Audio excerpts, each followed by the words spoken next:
खुलुमबाय आं कमलि ब्रह्म बड'लेण्ड बुब्लिन जानानै बयखौबो बरायना लाबाय दिनै 23 जानुवारि 2024 नोंथांमोननो बड'लेण्ड बुब्लिया दिनैनि साना मानि थाखाय मिथिजायोबा दिनैनि सानाव मा हाबाफारि फालिनाय जायो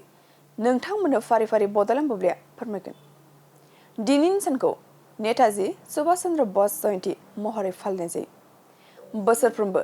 23 जानुवारियाव नेताजी सुभाष चन्द्र बसनि जोनोम सानखौ भारतआव उदांस्रि सोमावसारनायाव बिथांनि बिफावखौ मान होनो थाखाय गोसोखांनाय जायो बे सानखौ मावख'आरि महरै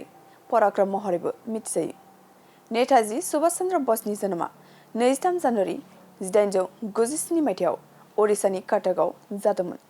बिथाङा बयनिख्रुइबो मुंदांखासिन भारतारि उदांस्रि सोमावसारगिरिफोरनि गेजेराव सासेमोन बेनि अनगायैबो दिनैनि सानावनो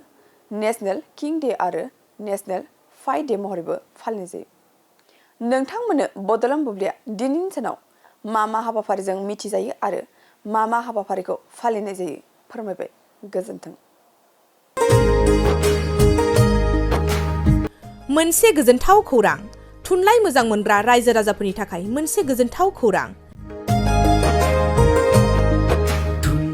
थांनाय बोसोरफोराव खुंफुंबोनाय बायदिनो बिटिआर सरकारनि दैदेननायाव बे 2024 मायथाइयावबो गोजोन आरो खौसेथिखौ सिगाङाव दोननानै थामथि क'क्राझार थुनलाइयारि फोरबो एबा क'क्राझार लिटारेरि फोरबो खुंफुंनो साखाफारा जादों 2024 मायथाइनि जानुवारि दाननि 27, 28 आरो 29 जानुवारिसिम सानथामनि मेहेरगोनां हाबाफारिजों गोजोननि नोगोर क'क्राझारनि बड'फा कालचारेल कमप्लेक्सआव थामथि क'क्राझार थुनलाइयारि फोरबोखौ खुंफुंनो साखाफारा जादों बे फोरबोनि गाहाय थांखियानो जादों बर' राव थुनलाइखौ बुहुमाव सिनायथि होनायजों लोगोसे बे फोरबोआव गुबुन गुबुन हादरनि गुबुन गुबुन हारिनि थुनलाइ लिरगिरिफोरनि रोंगौथिखौ फोरमायलायनाय बेनिखायनो गासै रायजो राजाफोरखौ लोगोसे गोसो गुदुं थुनलाइ लिरगिरिफोरखौ बाहागो लाफैनो थाखाय बानजाय आफादा खावलायहरदों हारिनि राव थुनलाइ जौगाहोनो